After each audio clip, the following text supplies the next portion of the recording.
എനിക്കുള്ളിൽ ഉൾക്കാഴ്ച ചേർത്തു ജലത്താക്കി മാറ്റൂ.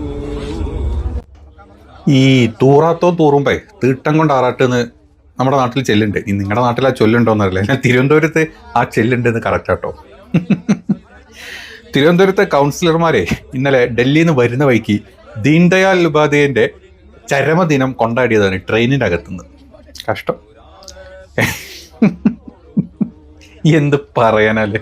ഒന്ന് ഡൽഹിയിൽ പോയി വന്നപ്പോഴേക്കും സംഖ്യയുടെ അവസ്ഥ ഇതായി. നമ്മുടെ നാട്ടിൽ കേരളത്തിന് അതാണ് ഇതാണ് എന്നൊക്കെ തള്ളുന്നവന്മാരുണ്ടെങ്കിലല്ലോ ഈ ചങ്ങലക്ക് ഭ്രാന്തടിച്ച എവിടെ കൊണ്ട് കിട്ടും, ഒരു രക്ഷയില്ല. ഏതായാലും കൗൺസിലർമാരായപ്പോൾ തന്നെ ഇമാതിരി ഷോ കാണിച്ചു കഴിഞ്ഞാൽ എന്ത് പ്രഹസനാണ്. അതും ട്രെയിനിൽ കുത്തിയിരുന്നിട്ട് ഇതിൻ്റെയൊക്കെ തന്തയുടെ വകയാണോ എന്ന് ചോദിക്കാൻ തോന്നിപ്പോ.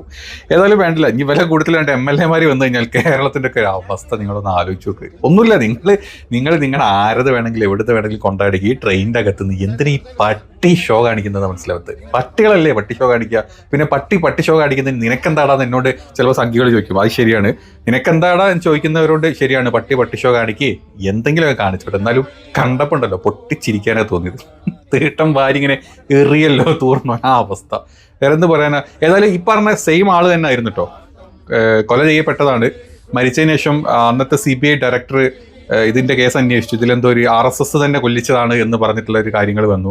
അങ്ങനെ ആ കേസ് പകുതി വഴിക്കൽ നിർത്തിച്ചു, അയാളെ മാറ്റി. അതിനുശേഷം ഒരു കമ്മീഷൻ വന്നു, എനിക്കൊന്ന് ചന്ദ്രചൂഡ് കമ്മീഷൻ വന്നു.